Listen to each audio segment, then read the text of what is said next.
Hi guys, मैं आशीष चौधरी स्वागत करता हूं आपका अपने यूट्यूब चैनल में। बच्चों, आज हम पढ़ाने वाले हैं कार्बन और उसके यौगिक। बहुत ही हाई स्कूल का महत्वपूर्ण चैप्टर है। यदि आप इस चैप्टर को नहीं पढ़े, समझिए आप केमिस्ट्री नहीं पढ़े। क्या है? केमिस्ट्री नहीं पढ़े।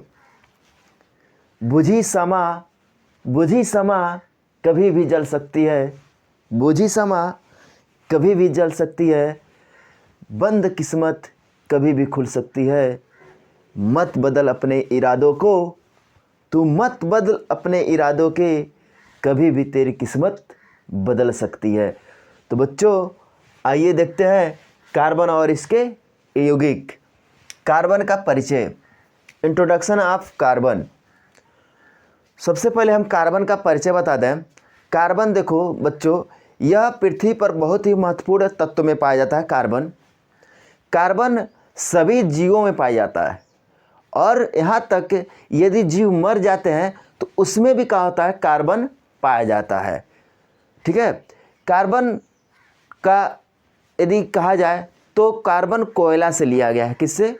कोयला का से ही कार्बन लिया गया है। तो कार्बन का संकेत बाबू सी होता है। कार्बन को किससे दिखाते हैं? सी से।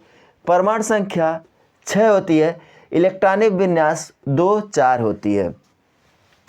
देखिए, इसके आखिरी ऑर्बिटल में 4 इलेक्ट्रॉन होने के कारण इसकी संयोजकता भी कितनी होती है? 4। अगर संयोजकता की बात किया जाए, संयोजकता तो 4 होती है। ठीक है।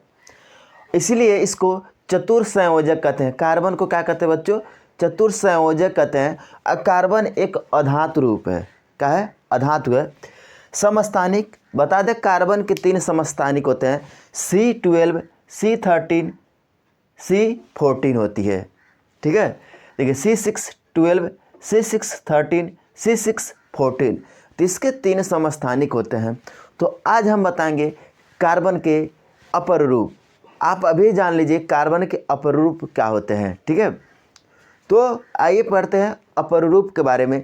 तो बच्चों, कहीं नहीं जाना है, नंबर लेके जाना है। ठीक है। तो बच्चों, हम पढ़ा रहे हैं कार्बन और इसके यौगिक। कम टाइम में ज़्यादा से ज़्यादा पढ़ाने की उम्मीद यह करते हैं हम। ठीक है। देखिए बच्चों, एक झलक दिखला जा इस पे। ठीक है। कार्बन की उपस्थिति, क्या पढ़ रहे हैं? कार्बन की उपस्थिति जिसके बारे में हम पढ़ रहे हैं। सबसे पहले ये जानना कि ये कितनी मात्रा में पाया जाता है। देखिए, भूपर्पटी मतलब अर्थात पृथ्वी के अंदर। क्या है? पृथ्वी के अंदर 0.02% पाए जाते हैं। कितने? भूपर्पटी में 0.02% का है कार्बन की मात्रा है। परंतु वायुमंडल में, जैसे हवा में, ठीक है, वायुमंडल में 0.03% CO2 के रूप में पाया जाता है। जैसे कार्बन डाइऑक्साइड। अब कार्बन डाइऑक्साइड मात्रा बढ़ने से बच्चों बहुत ज़्यादा इफेक्ट पड़ता है वायुमंडल में। होती क्या है कि अगर यह 0.03% अगर बढ़ती भविष्य में तो गर्मी बहुत ज़्यादा बढ़ने लगेगी, और जिसके कारण क्या होती है? ग्लेशियर पिघलने लगेगा। और जब ग्लेशियर पिघलने लगेगा तो क्या है बाबू? खतरा तो आने लगेगा। ठीक है। तो इसलिए हम वायुमंडल में जानते हैं कार्बन की मात्रा 0.03 CO2 के रूप में पाई जाती है। इसलिए हम वायु प्रदूषण को चाहते हैं कि कम से कम हो। ठीक है। समझते हैं? कम से कम वायु प्रदूषण हो, जिससे क्या हो? CO2 की मात्रा बरकरार रहे। ठीक है। क्योंकि जितना ही बढ़ेगा उतना ही क्या होगा? हमारे लिए खतरनाक साबित होगा, क्योंकि इसके बढ़ने से गर्मियाँ बढ़ने लगती हैं। तो हम पढ़ रहे हैं कार्बन।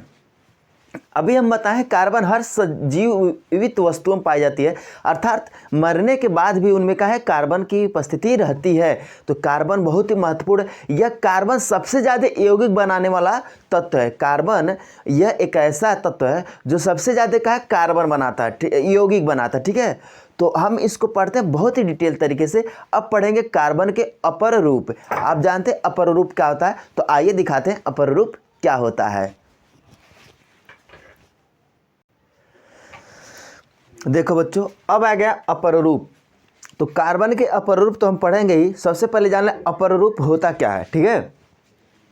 किसी तत्व के वे विभिन्न रूप जिनके भौतिक गुण अलग होते हैं परंतु रासायनिक गुणधर्म समान होते हैं, वे उस तत्व के अपर रूप कहलाते हैं। जैसे किसी तत्व के वे विभिन्न रूप जिनके भौतिक गुण का अलग होते हैं पर रासायनिक गुणधर्म एक समान होते हैं, उन्हें कहते हैं उस तत्व का अपर रूप। अब जैसे अपने भाषा में समझाया जाए, जैसे आप जानते हैं भगवान जानते हैं ना, विष्णु भगवान को ले लीजिए, तो उन्होंने क्या किया, राम का अवतार लिया।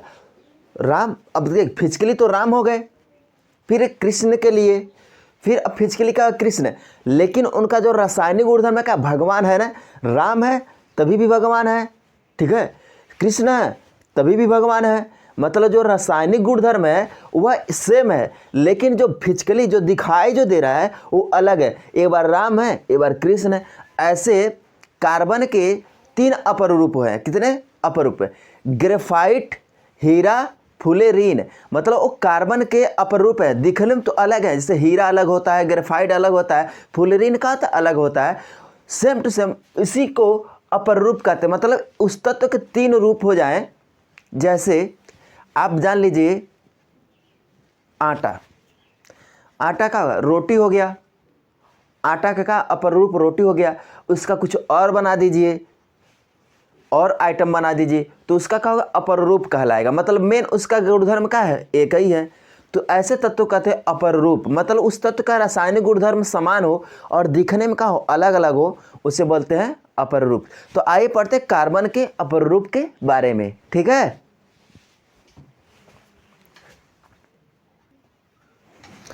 देखिए कार्बन के अपर रूप, कार्बन का हम बताए 3 अपर रूप हैं। तो चलिए एक शायरी सुनाते हैं।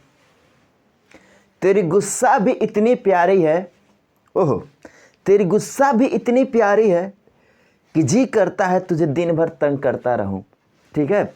देखिए कार्बन के अपर रूप, पहला हीरा, दूसरा ग्रेफाइट, तीसरा है फुलेरीन। यह 3 है, दिखने में तो अलग है। देखिए हीरा अलग दिखता है, ग्रेफाइट भी अलग दिखता है, फुलेरीन भी अलग दिखता है। ये फ्लोरीन एक तत्व है, लेकिन ये फुलेरीन है, क्या है, फुलेरीन ये अलग है। तो ये 3 अपर रूप है। तो सबसे पहले हम एक एक के बारे में आपको थोड़ी थोड़ी जानकारी दे दें, जिससे कहो अगर एग्जाम में आ जाए तो लिख लें।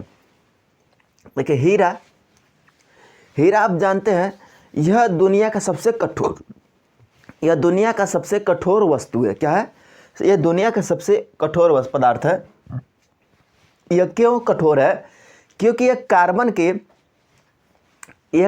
के प्रबल संयोजक बंध द्वारा, यह कार्बन के प्रबल सहसंयोजक बंध द्वारा जुड़े होने के कारण क्या होता है, यह हीरा सबसे कठोर धातु होता है, ठीक है। क्या है, कार्बन के प्रबल सहसंयोजक बंध द्वारा। अभी हम सहसंयोजक बंध को भी डिफाइन करेंगे इसके अगले नेक्स्ट टॉपिक पे। तो हीरा सबसे चमकीला होता है क्योंकि यह पूर्ण आंतरिक प्रकाश को क्या होता है, परावर्तित कर देता है। क्या होता है, परावर्तित कर देता है, इसलिए बहुत ही चमकीला होता है। हीरे का प्रयोग उसे काटने वाले औजारों में प्रयोग किया था। हीरा का प्रयोग क्या होता है, आभूषण बनाने के लिए भी होता है, आप जानते हैं। अब ग्रेफाइट आ जाइए। ग्रेफाइट बच्चों यह बहुत चिकना होता है, ठीक है, होता है चिकना। पेंसिल का लीड देखे ना, उसमें ग्रेफाइट होता है और केवलाइन मिट्टी से मिलकर जो पेंसिल का लीड बना हो रहता है उसको बनाया जाता है। तो जो ग्रेफाइट होता है बच्चों, तो ग्रेफाइट बहुत ही चिकना होता है, अर्थात जो वस्तुएं रगड़ खाती हैं उनके बीच में क्या है, स्नेहक के रूप में प्रयोग होता है। स्नेहक समझते हैं ना, जैसे आप साइकिल चलाते हैं ना, तो साइकिल में मोबिल डालते हैं ना कि क्या हो, जो छर्रा हो आपस में क्या हो, घर्षण कम करे। और जब घर्षण कम करे क्या होगा, आपका जो फ्रिक्शन बल रहेगा कम हो जाएगा। जो फ्रिक्शन मतलब घर्षण बल कम हो जाएगा, जिससे क्या होगा, आपको चलाने में आसानी होगी और वस्तुएं टकरा कर कटेंगी भी नहीं। तो ऐसे अब ग्रेफाइट का स्नेहक वहाँ प्रयोग होता है जहाँ कि बड़े बड़े मशीनें होते हैं, जहाँ आप बार बार खोलकर स्नेहक न डाल सके। तो वहाँ क्या होता है, ग्रेफाइट का प्रयोग हो जाता है कि 1 साल 2 साल का है वो स्नेहक में कर चलता रहता है कि आपस में रगड़ न खाएं, जिससे क्या हो, वह मटेरियल बचा रहे, ठीक है। जिससे पंखा होता है ना, पंखा देखिए, पंखा में ग्रीस भरा रहता है स्नेहक रूम में, तो भी क्या स्नेहक मतलब अर्थात होगा। स्नेहक क्या होता है कि जो वस्तुएं रगड़ खाती हो उनके बीच को क्या हो, सरलता पूर्वक क्या हो, फिसलन लाने की प्रक्रिया जिस पदार्थ को डालते हो वही स्नेहक कहलाता है। जैसे आप मोबिल डालते हैं, ठीक है, सिलाई मशीन में भी तेल डाला जाता है, तो ऐसे जगह है जो आसानी से बार बार डाला जा सके वहाँ हम क्या मोबिल लिक्विड के फॉर्म में डालते हैं, लेकिन जहाँ बार बार न खोल कर डाल सके, जैसे पंखा में ग्रीस भर देते हैं क्योंकि बार बार तो खोल कर डाल नहीं सकते हैं। तो ऐसे क्या होता है, इस ग्रेफाइट स्नेहक का प्रयोग कहाँ होता है, इस स्नेहक का प्रयोग होता है जहाँ बड़ी बड़ी मशीनों के अंदर पार्ट के बीच में जहाँ घर्षण होता हो वहाँ प्रयोग करते हैं ग्रेफाइट का, कि बार बार खोल कर वहाँ हम मोबिल चाहे ग्रीस न भर सकें, इसलिए वह क्या होता है ग्रेफाइट का प्रयोग होता है। और यह एक बार लगा देने से 1 साल 2 साल आराम से चलता रहता है। ठीक है, अब फ्लोरीन को जानते ही हैं। तो बच्चों अब हमारा टॉपिक आता है सहसंयोजक आबंध। बहुत ही शानदार टॉपिक है, बस जाना नहीं, ठीक है, जाना नहीं है। तो सहसंयोजक बंध नेक्स्ट टॉपिक होगा हमारे नेक्स्ट वीडियो में, तो बस जुड़े रहिएगा इस चैनल से। और हाई स्कूल में अच्छा नंबर लाने की हमारा चैलेंज है कि आपको यदि पढ़ लिए इस चैनल से तो अच्छा नंबर आएगा। तो क्या हीरा के बारे में आप नहीं लिख सकते हैं, ग्रेफाइट के बारे में नहीं लिख सकते हैं, अपर रूप के बारे में नहीं लिख सकते, हेडिंग बाय हेडिंग पढ़ा रहे लिख सकते हैं। ठीक है, तो चलते हैं, फिर मिलेंगे अगले वीडियो में। जय हिंद, जय भारत।